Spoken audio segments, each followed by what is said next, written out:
Welcome to Chillin' 101. We hope this video helps.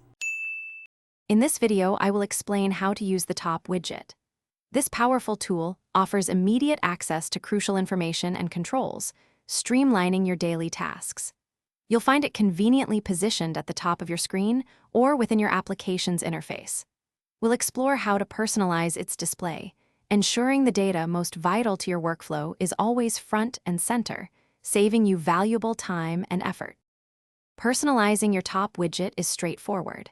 To begin, locate the customization settings, usually accessible via a right-click on the widget itself or through your application's main preferences menu.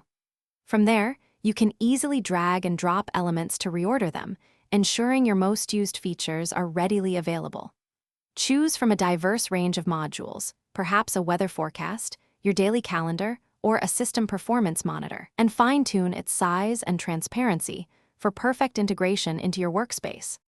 The Top widget is packed with essential features designed to boost your productivity. You can instantly view real-time updates for your chosen data, keeping you informed at a glance. Many widgets also offer interactive mini applications, allowing you to control media playback or manage quick tasks without opening full applications.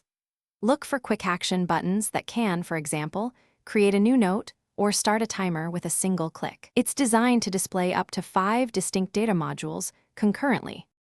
To truly maximize your Top widget's efficiency, consider these helpful tips. First, aim to keep the number of active modules concise, perhaps 3 or 4, to prevent visual clutter and maintain clarity.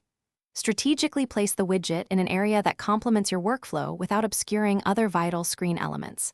Remember to periodically review and adjust your widget settings. Your needs change, and your widget should adapt with you. Finally, explore third-party integrations to unlock even more powerful functionalities. Thanks for watching. Consider subscribing if we helped you.